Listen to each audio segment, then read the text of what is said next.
Hi guys, murakaza neza inshuti zanjye, inshuti za Agape Hub channel yanjye, ndabakunda kandi nishimiye kuba ndi kuvugana namwe muri aka kanya.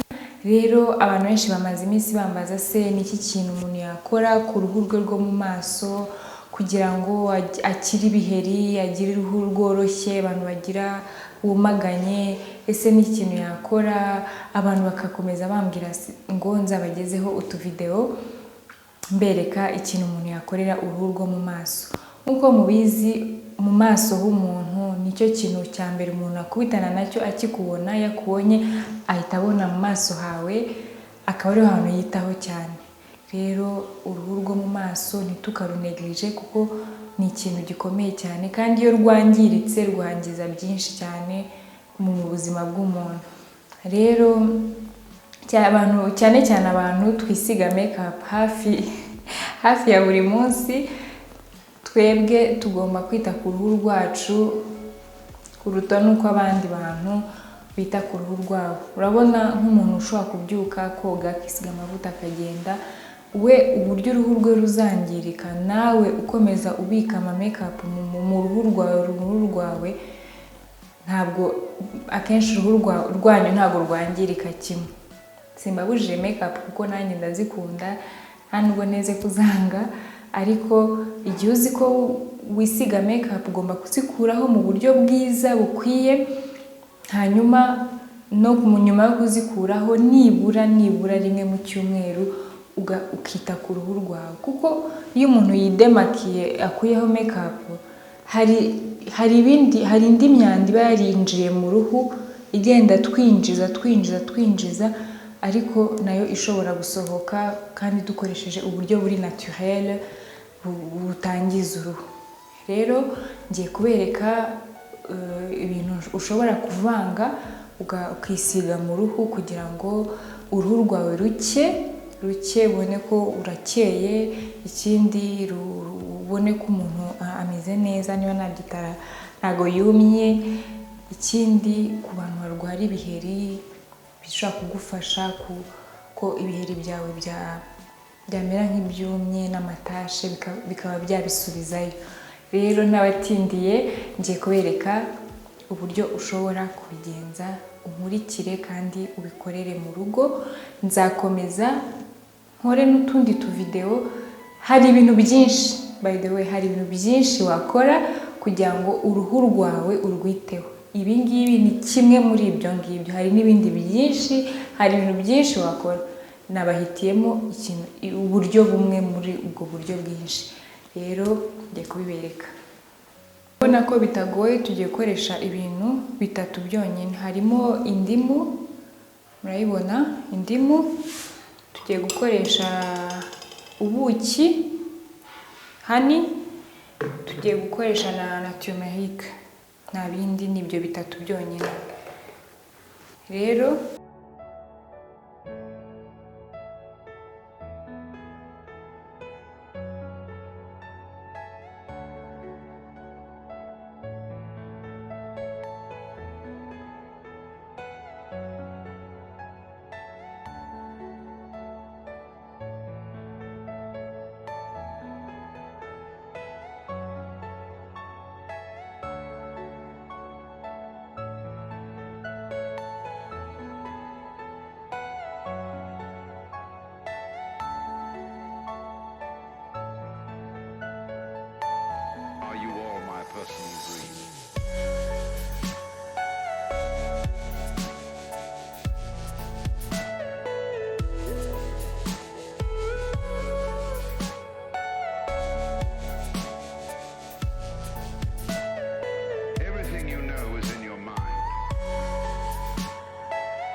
ngiye kubereka ukuntu njya mbyisiga.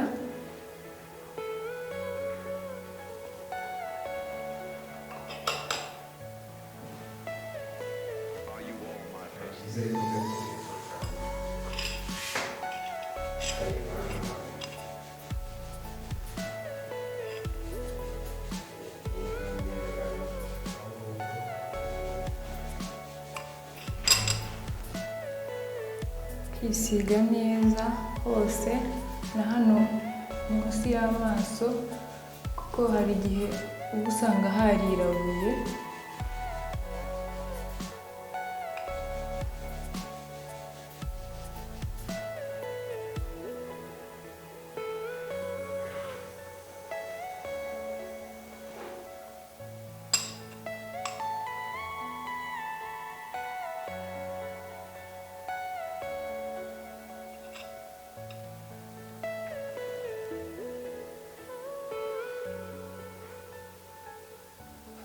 Hano munsi ya eyebrows ni ingohe.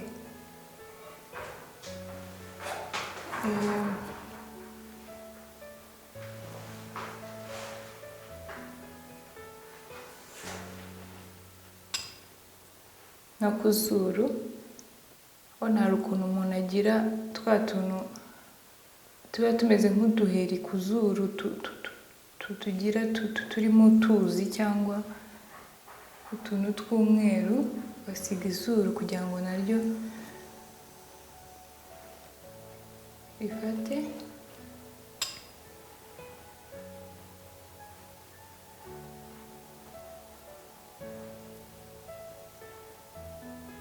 Ugasiga n'umunwa nk'uko twita ku ruhu rwacu, n'umunwa tugomba kuwitaho.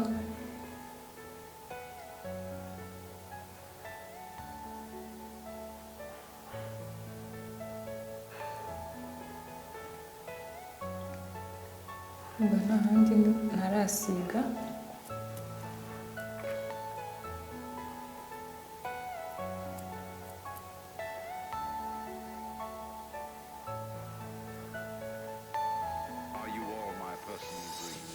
Nkora kenshi ho gatoya kugira ngo nkabike muri firigo ntazajya nkomeza nkora byinshi.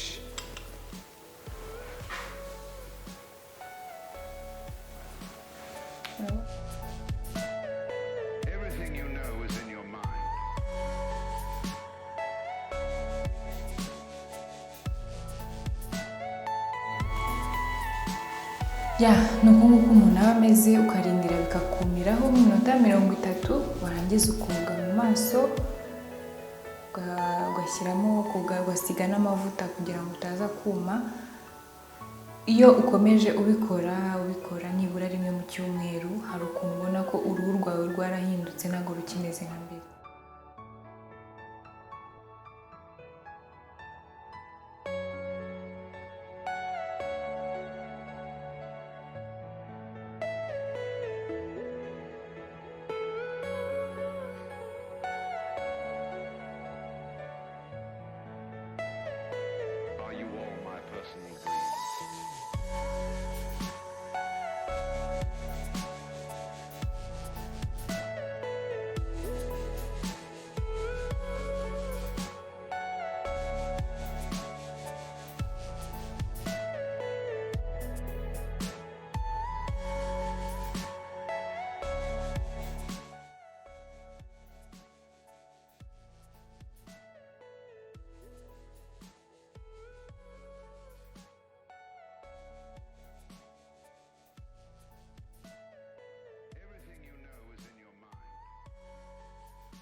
Guys, nizere ko mwabonye ukuntu umuntu yita ku ruhu rwe, ariko hari uburyo bwinshi cyane nko nabibabwiye, ariko ubu ngubu ni bumwe mu bwo nabahitiyemo uyu munsi, n'ubutaha nazabakorera n'izindi video nyinshi.